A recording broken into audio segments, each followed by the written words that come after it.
Chapter 16, Reporting Appraisal Opinions. Here we have the chapter terms and concepts, and we will be talking about most of these. Our learning outcomes for the chapter are listed here. First, we're going to look at the three conventional formats of written appraisal reports. We're going to describe the three written reporting options that are provided by USPAP, which is the Uniform Standards of Professional Appraisal Practice. We'll discuss the 11 required elements of a self-contained appraisal report, and we're also going to outline the contents of a narrative appraisal report.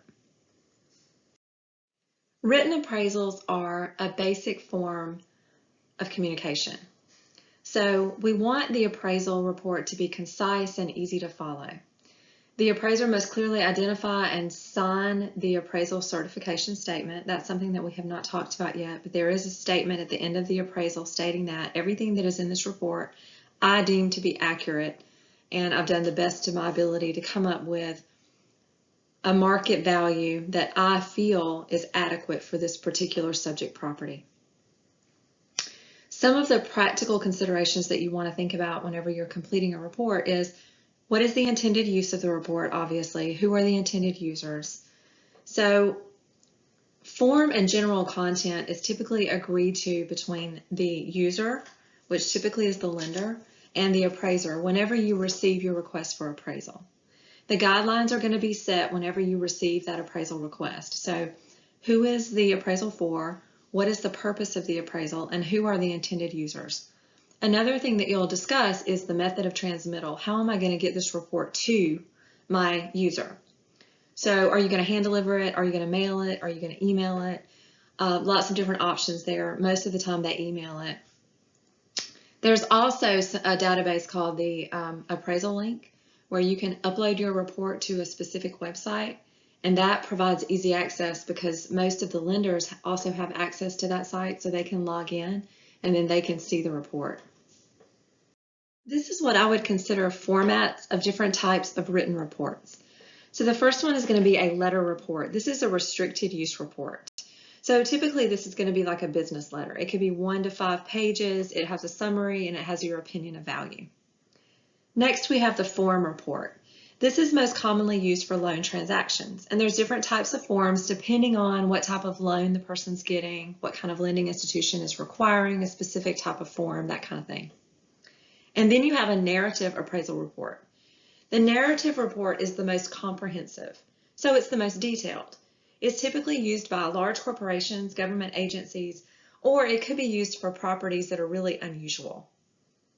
Here we have the USPAP reporting standards. Now remember, USPAP is the Uniform Standards of Professional Appraisal Practice. So these are the reporting standards for USPAP. First, we want to make sure that we are clearly and accurately setting forth the appraisal in a manner that is not misleading. We want to make sure that this report is concise, easy to follow, easy to understand. Second, we want to contain sufficient information to enable the user of the appraisal to understand the report properly. Note, only the intended users need to be able to understand the report. And then the third part here is clearly and accurately disclose all assumptions, extraordinary assumptions, hypothetical conditions, and limiting conditions that we use in the assignment. What about federally related appraisals? When they say federally related appraisals, they're referring to transactions that are either insured by a federal agency or made by a financial institution that's regulated or insured by a federal agency. So we're referring to FHA mortgages, HUD loans, Veterans Affairs, VA loans. These are the types of loans that we're referring to. Now, Title 11 of the Federal Financial Institutions Reform, Recovery, and Enforcement Act of 1989 requires that all federally related appraisals conform to USPAP. There are a few exceptions to that rule, but for the most part, federally related appraisals conform to whatever the standards are that USPAP has set. The Uniform Appraisal Data Set was put in place to make sure that whenever you're filling out your appraisal report that you have at least the minimum amount that is required. So remember when we were filling out the first page of the UR/AR sheet when we were at the subject property, and there were all these tiny little fields that you had to check or you had to choose an answer for? Well, as an actual appraiser, they have all of those forms online, and whenever they check an option, it goes to a database system. There are 200 data fields that are available for you to select from. There are 62 of those that have to be absolutely 100% correct, and if they're not, then whenever you submit the appraisal report, it'll spit it back out to you and say, hey, try again. So there is a minimum that the Uniform Database appraisal set is going to require, and if you don't have at least that minimum, then you have to start again, or at least make the correction where you have something that's missing. There are several different issues that you need to consider when selecting the report format. Now, the type of report should be selected in advance by the appraiser and the client. So you need to have a discussion with your client as to what type of report they actually want. And the type of report is going to be determined by what the intended use of the appraisal is and who the intended users are. Now, granted, there needs to be a mutual understanding between the client and the appraiser as to what the different formats for reporting actually are. Are there any legal requirements with the loan that the buyer is potentially receiving that require a certain type of report? And then also consider whether the intended use warrants a detailed or a concise disclosure of the steps that you're using to come up with a value, and what information is considered in the appraisal process for you to actually come up with market value. Now, again, we have here the USPAP reporting standards. You've already seen this in a previous slide. Remember when we talked about the standards of USPAP? Standard 2 of USPAP is the real estate appraisal reporting standard. It requires all of these different things. Okay? Keep in mind that we want to make sure that the appraisal is concise and easy to understand. In fact, we want a third grader to be able to read it and understand what we're trying to say. USPAP allows for 3 different levels of reporting. The 3 different levels are listed here. The difference comes in the amount of detail that's required for each one. So the first one is a self-contained appraisal report. This gives you a written appraisal report that gives required information in comprehensive detail. The second is the summary appraisal report. This is a written report that summarizes the information for a more concise presentation of it. And lastly, we have the restricted use appraisal report. This is a written report that states the required information with, frankly, the least amount of detail. It's the minimum reporting format that is allowed. Listed here, we have the required elements for a self-contained appraisal report. There are actually 11 required elements, so it's going to be this slide and the next. So the first one is going to be state the identity of the client and any intended users by name. Also state the intended use of the appraisal. Describe information sufficient to identify the real estate involved in the appraisal, including the physical and economic property characteristics that are relevant to the assignment. State the real property interest being appraised.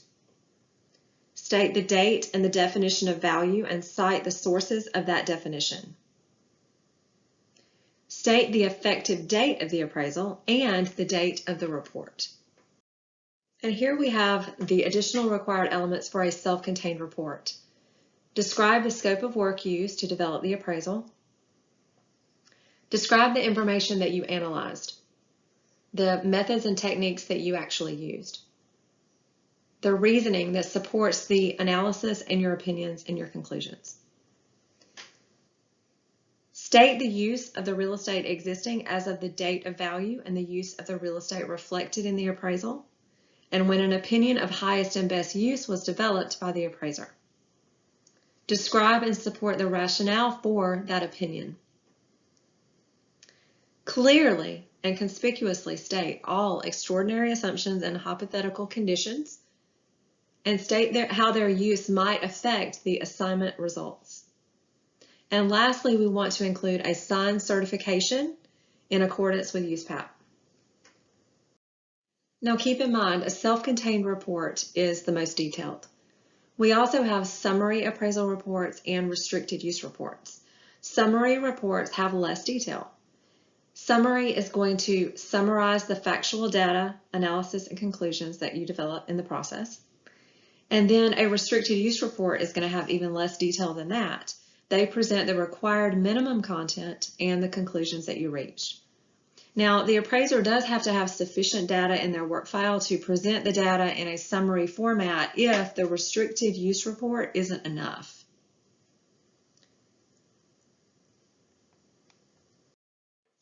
Depending on what type of loan the buyer is actually obtaining, or depending on where the loan is going to be sold after the initial closing,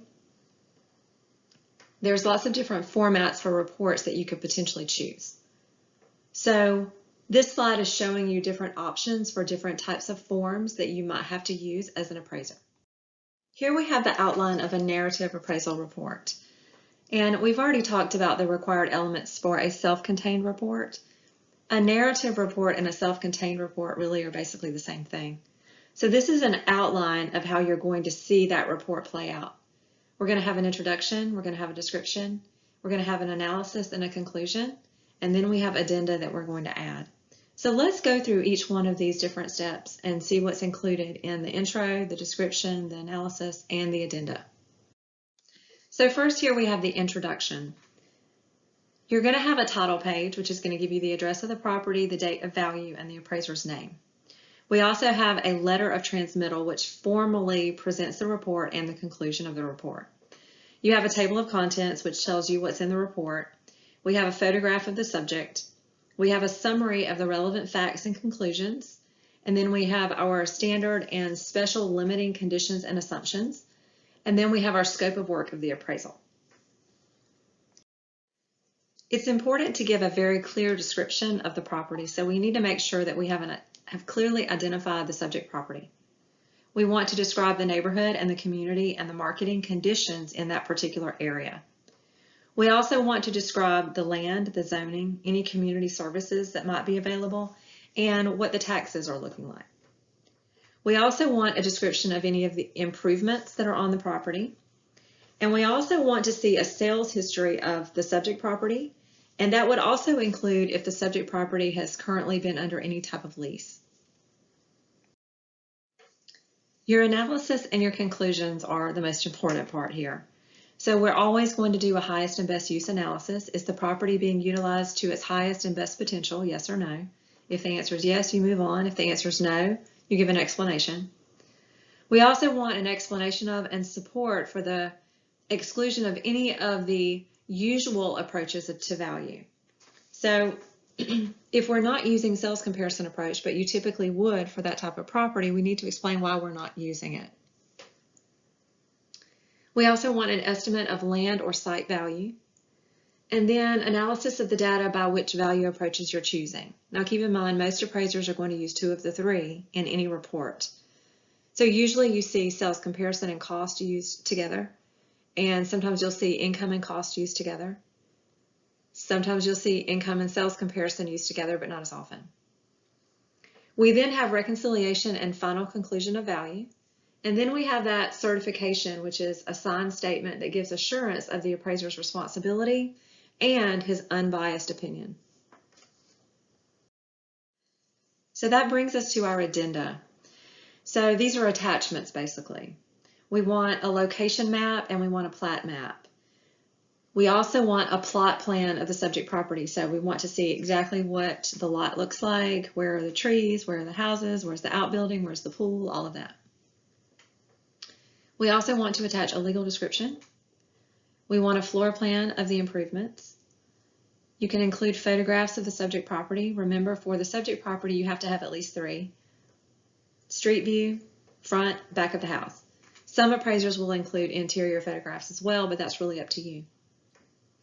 We also can include sales data sheets, sales photographs, sales location maps. So you can actually have a map which shows where your subject property is.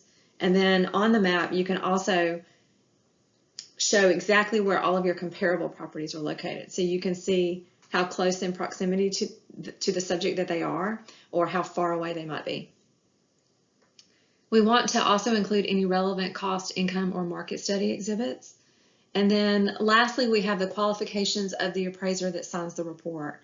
So most appraisers actually include what would be really considered a resume of the appraiser. So it's going to include all of the affiliations that they have, all the organizations that they're members of, any certifications that they might have, and what kind of experience they have as an appraiser. This is a sample of a zoning map that you might see that you could include in your report.